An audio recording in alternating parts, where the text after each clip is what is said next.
Des vidéos comme celle-ci, où des véhicules transportent illégalement des cigarettes, de l'essence et d'autres produits, on en trouve des dizaines sur les réseaux sociaux en Tunisie. Ces hommes, ce sont les Knatria, des contrebandiers tunisiens qui jouent au chat et à la souris avec la police sur des centaines de kilomètres en direction de la Libye ou de l'Algérie. Ils s'affichent sur TikTok où des hashtags et des comptes dédiés à la contrebande, parfois en langage codé, génèrent des millions de vues.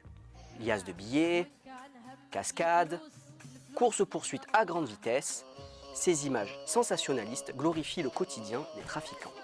L'un d'entre eux a accepté de témoigner anonymement, vous ne verrez pas son visage, et nous avons retranscrit ses propos.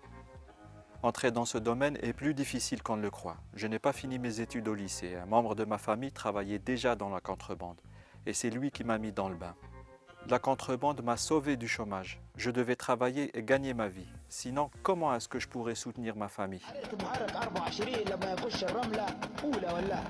Chacun d'entre nous achète ou loue un pick-up. 120 000 dinars en achat ou 60 000 dinars en location longue durée. Le moteur peut atteindre les 180 km/h sans effort et on peut transporter 3 ou 4 tonnes de marchandises. On s'organise en cortège de 5 ou 6 véhicules. Ça peut aller parfois jusqu'à une vingtaine de véhicules. Plus rarement, on part en solo, mais c'est bien plus risqué. Généralement, un véhicule vide sert à faire le guet et précède le convoi pour repérer d'éventuels barrages policiers ou douaniers. S'il croise une patrouille sur son chemin, il nous avertit par téléphone ou par SMS et on ajuste notre itinéraire. Pour embrouiller les gendarmes, soit on gratte la plaque d'immatriculation pour la rendre illisible, soit on colle un carton dessus. Parfois un véhicule se sacrifie, par exemple en commettant un excès de vitesse pour attirer l'attention des gendarmes. Cela permet au convoi de se disperser. L'activité informelle représente 36% d'une économie tunisienne en pleine crise.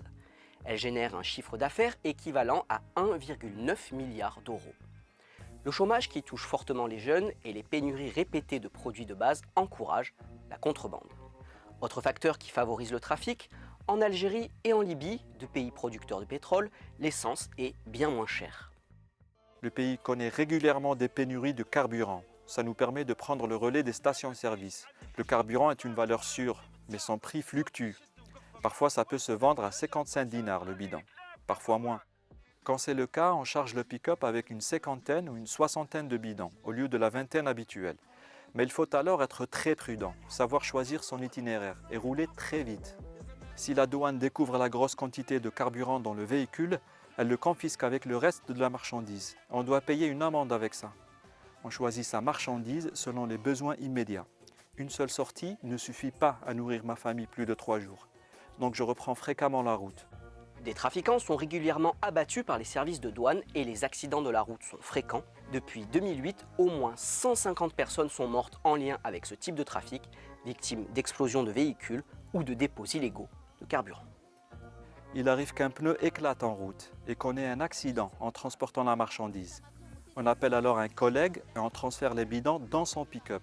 Si la gendarmerie se pointe avant l'arrivée des renforts, il vaut mieux mettre le feu au véhicule avec la marchandise pour qu'elle ne puisse pas être estimée et quitter les lieux.